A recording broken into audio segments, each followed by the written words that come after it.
finally it's working. Sorry for waiting. So from the very first group, we will be talking about our intercultural experience, starting from Kosovo and ending here in Poland. It was really exciting and thrilling of doing this experience with the group being intercultural. Here we go, back in the time when we first were in Kosovo, and you can see our dream team. I mean, I think that we are all in there, but even those who weren't present, I think all of us, you can find yourselves in there. So, but we wanted to talk about the intercultural experience. There were some main bullet points. You can see the international teams coaching. We took an example in Kosovo where being the team international one, how we helped each other by using the Via Ferrata in Kosovo. It was the very first week, we didn't know each other, and we managed to help each other go through that. Some of us were really scared of, it was the first time for someone to use the Via Ferrata, someone didn't know what it was about, and yeah, even by that time we didn't really know each other, we didn't really talk to each other, but we had the chance to talk in there, in Via Ferrata. Even though we were scared, we helped each other. So being, even though international ones, intercultural ones, at the end of the day we are all humans and we helped each other and we got to know each other. And what about the leadership? When we went in Czech Republic, you know, everything was symbolized by Tomas Batia and how he actually was this charismatic leader. And how actually he was not only doing all the stuff in Czech Republic, but taking something different from another culture, like in US. So it was really cool putting Tomas Batia as a leader, symbolizing the leadership. So we got to know something new. For example, I didn't know that much about Tomas Batia, but then got to learn more and more. And now it's unforgettable, of course.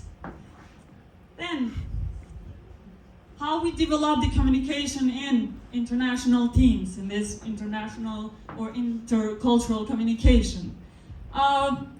So, going on the first week in Kosovo and the beginning of our road, the very first encounter was on Sunday evening when we got to know each other.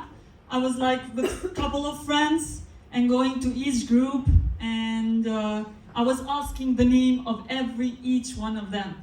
But at the end, did I really remember? Not really, maybe 2 or 3, and they were like more known, like Hanna, Anna, but Svara, which is in my group, I couldn't remember till the end of the week, but now for sure I know each one of you, the name, and of course won't forget it.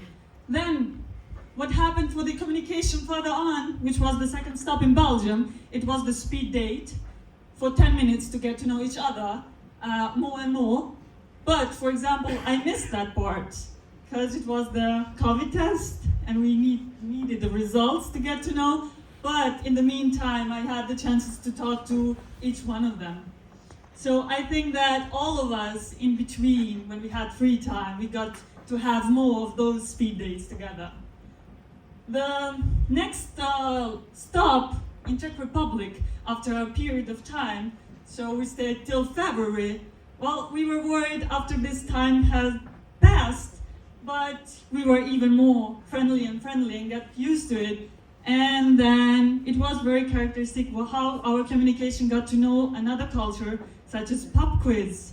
Not only Tomas Batia, but also Czech Republic, and also the students, because it was really interesting how in Czech Republic the beer costs less than water, and their drinking habit is really interesting. Then we go to the BOSS Malta, the Blue Ocean Strategy Simulation, which in those intercultural teams we got to know how to collaborate with each other and compete also. So we would say that Malta is indeed a boss, saying that we can really use the simulation. And then the very end, which is not that easy to talk about the end, but here we go. about the Poland, we can see that we went through this whole roadmap, and in between, we can see that it was really hard in the very beginning how to approach to each other, how to talk to each other, how to communicate with each other. But yeah, started in Kosovo, and that joke, it was Jan's joke, I guess. And he said in the very beginning, Kosovo, great success. And we are saying that we are having inside jokes between each other, and it's indeed having a great success of communicating with each other and feeling more comfortable through the weeks that we went in. What we have about the clear communication and instruction skills, we saw how we wanted to communicate easily with each other, even though it's hard, like not knowing other cultures. It was the WhatsApp group for all participants, all students. Not only staff has WhatsApp group, also students. And it was the idea of a participant in Malta, our late Ryan, who he started creating the group together with Ransom, I think. And yeah, so it was a really good start of communicating with each other, and which was even more clear communication. Then also the presentation at the open ceremony. Some of us didn't really know about the other countries, some a bit, but it was really nice to get to know the country and their culture through the presentation, so we would know what to encounter to the other countries. And what about the differences? This was really funny, because we were like connecting the IDs and or passports of each participant to take a SIM card in Kosovo. Why? Because they needed internet for a week, obviously, and they couldn't use their own internet in Kosovo, since Kosovo is not part of European Union, and they couldn't use the internet package they use in European Union. So it was really chaotic, because they were asking, why are they taking our IDs, our passport and stuff? But at least they had the internet. Then we had the communication by students or professors. In some places, the communication or the approaching was from students more, some from professors, which was really mixed, but a really good communication to each other. The one phenomena, which is the culturally diverse, we took an example in Kosovo, which we found it interesting because we had the time to discuss to each other how this culturally diverse phenomena happens in Kosovo. In Kosovo, there are more than 90% of people in Muslim religion, but instead, there is a coexistence between religions. We had the chance to visit two different churches and mosque. So we visited the Orthodox Church, the Catholic Church, and mosque as well. So we had this, in between the groups, we had the time to communicate and discuss how actually good the religions in Kosovo coexist. So there is a word in Kosovo, but a famous historian who he says that the religion in Albania or in Kosovo, it's not either Islam, it's not either Catholic, it's not Orthodox or any other one, it's Albanian. So you're representing yourself as a nationality, which you accept other nationalities easily, and you can coexist together. You can respect each other, and you can live together, how it's already done in Kosovo. So we had the chance to talk more about it and how to know exactly how they coexist. The next one is the international business social relations. In 2 workshops in Belgium, it was really interesting how the person, the entrepreneur of Chocolata, he was so passionate about his business. And he really told his experience, how he went through to Africa and had his communications with other people from different parts of the world, and he actually could establish his business and by being sustainable. So it was really interesting, also by tasting the famous chocolates of Belgium. Indeed, they are really tasty. And yeah, it was how actually this relations between cultures can reflect to the business as well, but also having this relation person to person. Then the other workshop materialized. It was about discussion about diversity, where we had some different topics. How would you react?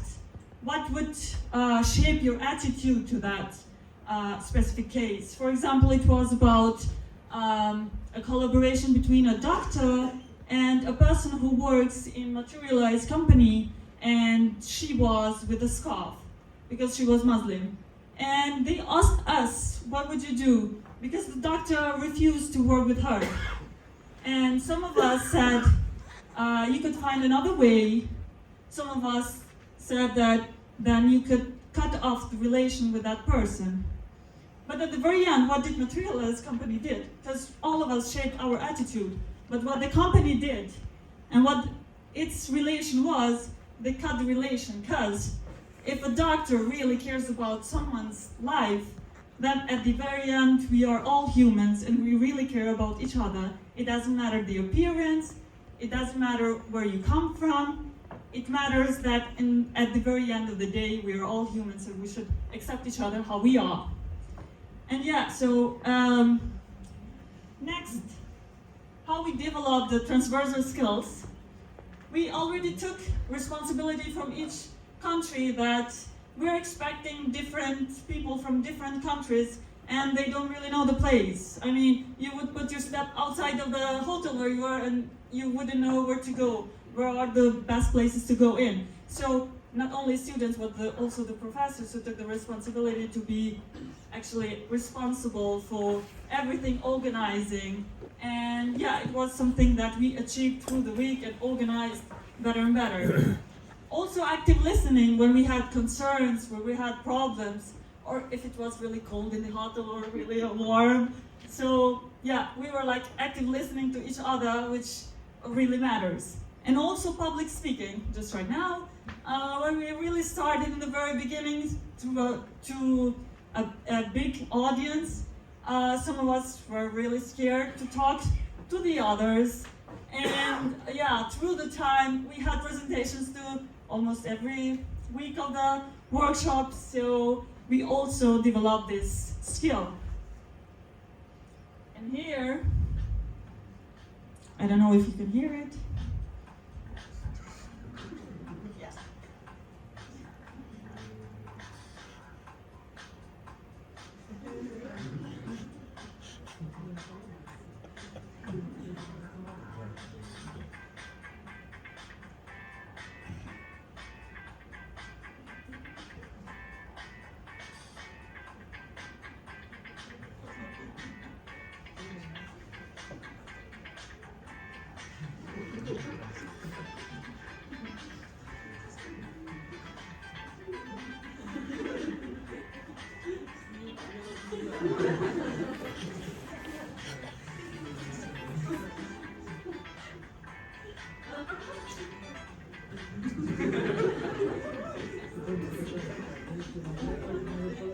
Yeah. Yep. And here we go. At the very end, I would like really to say, on behalf of all of us, to thank you for such opportunity, for Nawa and Ella, and organizing, not for all of you, also the professors, from the very first week to the end of it, for giving us such a great opportunity to get to know each other. Because even though we are like the new generation, we are open-minded, we get to know more and more. So we really had such a nice experience and obviously unforgettable for each one of us. Thank you. To